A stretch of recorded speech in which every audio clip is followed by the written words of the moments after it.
トビデオ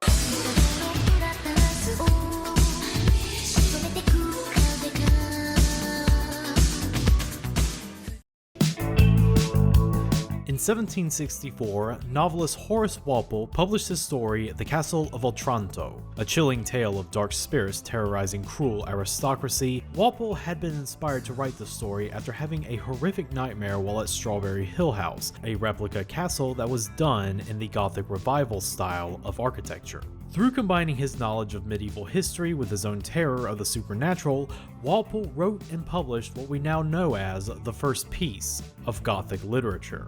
One of the most important literary developments of the 18th century that is still being used today, Gothic fiction laid the foundation for numerous genres, whether it be the romances of Anne Radcliffe, the Bildungsromans of the Bronte sisters, the horrors of Bram Stoker, or the poetry and mysteries of Poe. The shadow of Gothic literary tradition is one that spans and continues to span centuries, mediums, and subcultures. What differentiates Gothic literature from other forms is that Gothic literature is always characterized by a tense environment of mystery and fear, specifically a fear brought on by ghosts of the past, both figuratively and literally. Other characteristics include high emotion, whether it be passion or distress, the protagonist usually being a flawed, sometimes monstrous anti-hero of high social rank, and, to act in contrast to said anti-hero, a damsel in distress. And while Gothic fiction has gone through many permutations and split off into its own little subgenres, the classic Gothic story and its characterizations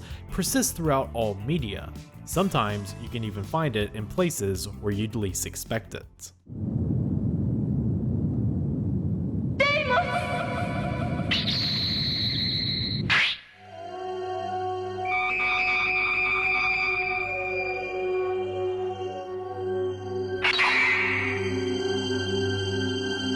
Minako Ifu is your ordinary average high school student who lived the ordinary life of a teenage girl, until she became haunted by the quite literally devilishly handsome demon god Deimos.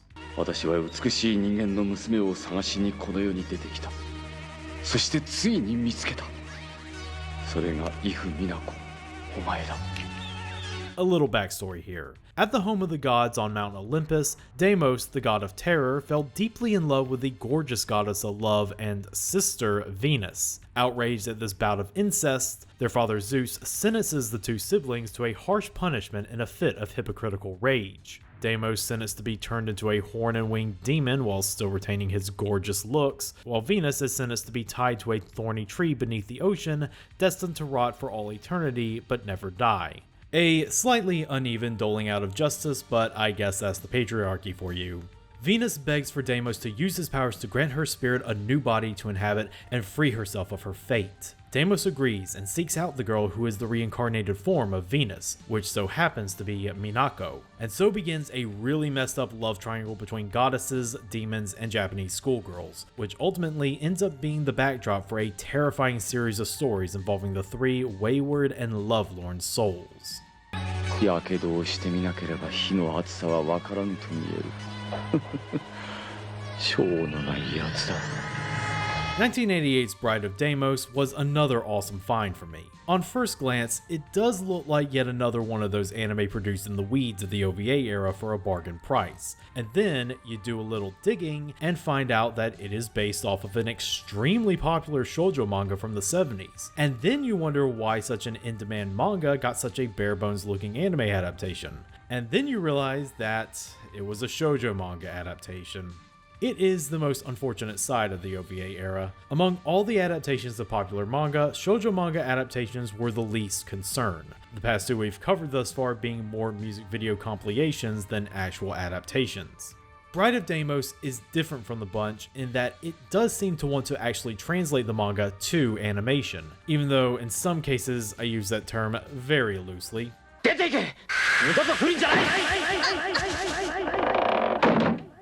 But even if it was a cheap way to pounce on a popular intellectual property, I also think Bride of Deimos is given its due when delivering what the anime is all about. This is mostly due to a shockingly big name director attached to the project that we'll get into later, but the Bride of Deimos OVA is so faithful to capturing the mood and themes of its namesake story that it makes you wonder why its anime history never went beyond this ancient direct-to-video title. Let's see what makes Bride of Deimos tick and find out if it deserved to get left at the altar like it did.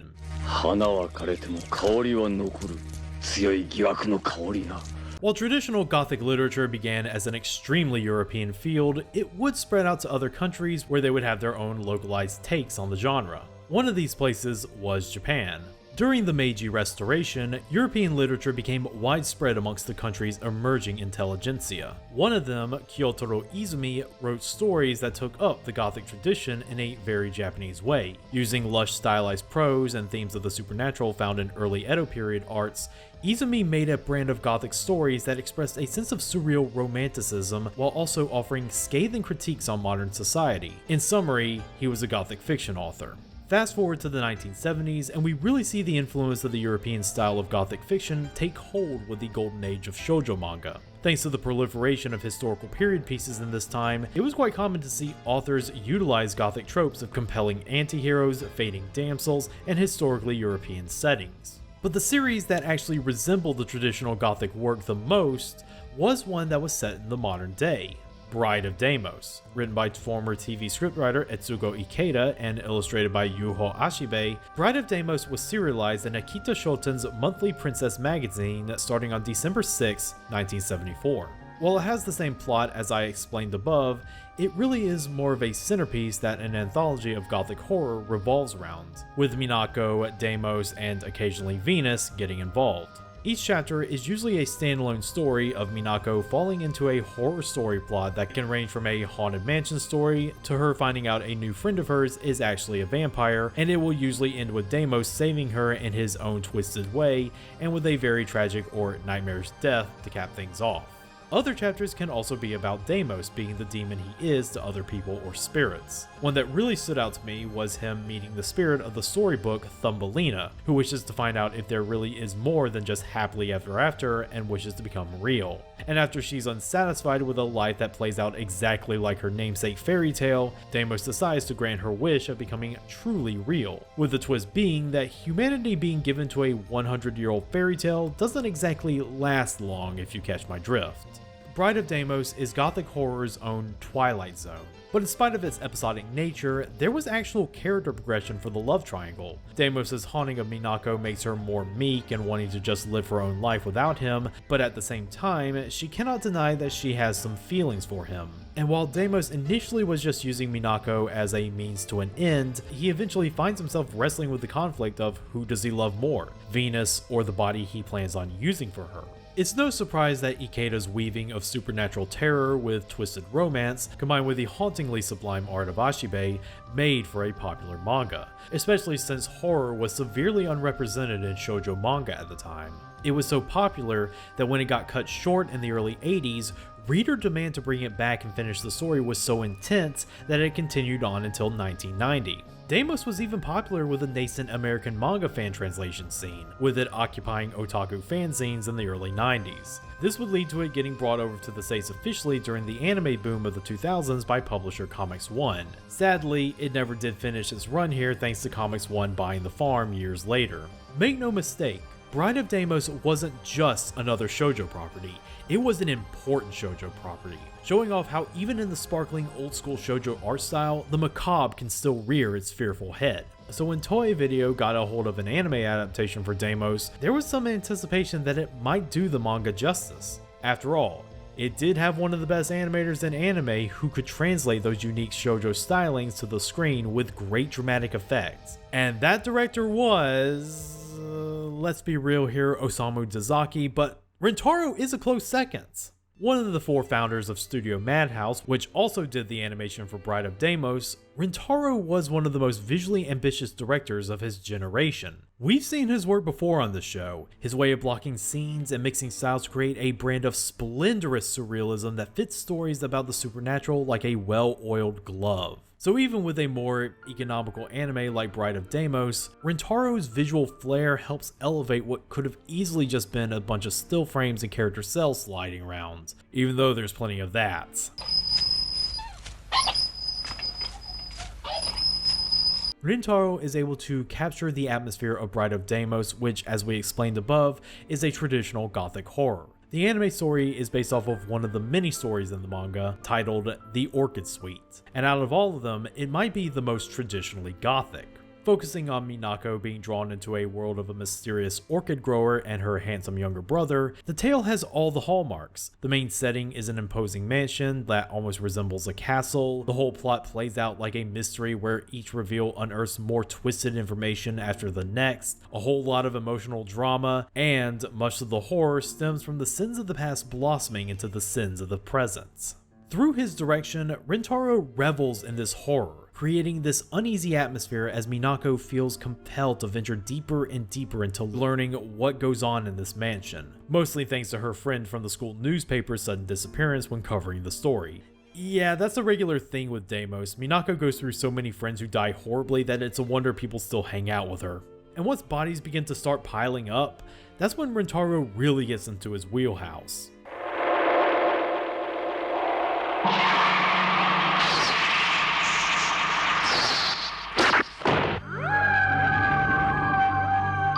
But the segment that really shows off Rintaro's directing skills was the scene where everything gets revealed. The main villainess of the story tells us about her past, about how she was planning to elope with her boyfriend, a lowly gardener, but he winds up getting caught in a prank set by her younger brother, which causes her father to kill the servant and force his daughter to watch as he burns her lover's corpse for fertilizer as punishment for dating below her station.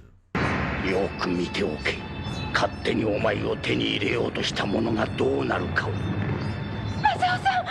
And then it gets even more twisted when the lady of the house does the exact same thing to her younger brother's fiancée after she finds out she helped him set the trap that got her lover killed all those years, thus setting her on a path of murdering anybody who sets foot in her garden, cremating them in her giant furnace, and using the ashes to fertilize her orchids, making them the reason why they grow so well and keep winning contests. All this while she keeps her younger brother in an abusive and slightly incestuous relationship as an unwilling accomplice to her murders. And the kicker is that all of this information is told to us through a series of still frames. Even though it is clearly a cost-saving measure, Rintaro is somehow able to make the uncovering of the mystery feel appropriately gothic in tone with how it all looks sketchy and shadowy, but still has an eerie grandeur to it, like a grungier Dazaki. For as cheap as this anime can look at times, I think Rintaro does a great job in capturing the spirit of Ikeda and Ashibe's work.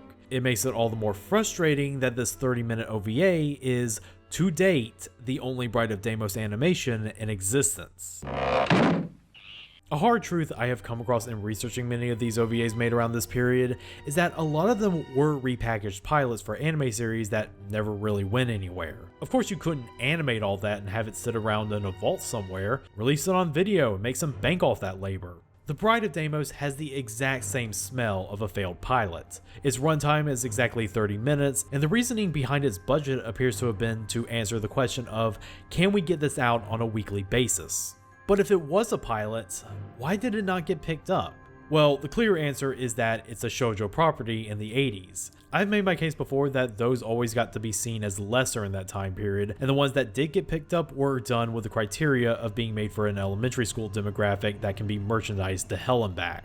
And while Bride of Deimos is set up to be a shoo-in for an episodic series thanks to its formats, episodic horror anime has always been a rarity compared to more serialized stories of the genre. But I think another reason why this potential Bride of Deimos pitch failed is that while Rintaro and his team do a great job in capturing the look and feel of the anime, they don't do a great job in selling the premise. While it tells a great standalone story, the whole centerpiece of Minako and Deimos feels half-baked. An unwise choice in storytelling considering there's so much to do about Deimos and Venus's backstory in the beginning and then it never seems to get brought up again. Plus, the meat of Deimos and Minako's relationship isn't even really explored in detail, and if you're coming into this green, it might leave you with more questions than answers. Deimos feels less like Minako's stalker love interest / Byronic protagonist, and more like this trickster mentor figure who only shows up to give warnings to Minako like, "Ooh, Minako, you better not go into that mansion, the main plot of the episode is behind those walls. Beware, beware." And when he does get involved in the story, it's only to really act as Demon Ex Machina to get Minako out of trouble and solve the whole storyline. This wouldn't be a big deal in the manga where we would have known the whole crux of their twisted relationship and how it affects each storyline, but in a standalone piece like this, it just feels like naked plot convenience. I understand you have a limited time to tell a story and might not get all the nuances in there, but if the only people who are gonna grasp the full scope of Bride of Deimos are those who already are fans of the original, then you fell short somewhere. I vent this frustration with this anime because Bride of Deimos feels like a property that deserves more. It deserves to be mentioned alongside other legendary horror manga like Umez's Drifting Classroom. It brought the gothic horror genre to the shōjo masses. It no doubt inspired other gothic horror manga and anime released years later. And all it gets is this? Anime adaptations aren't entirely necessary to ensure a manga's longevity in the zeitgeist, but it does help in most cases. And the Bride of Deimos OVA, while serviceable to good in most areas thanks to Rintaro's direction, feels like it could have done more.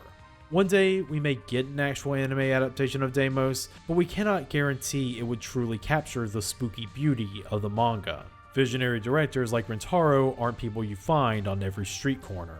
In the meantime, you should go and seek out the Bride of Deimos manga. You should at least give it that, because hell only knows we'll ever get a chance to see it animated again. ラインよ、灰より生まれし者は灰に帰るがいい。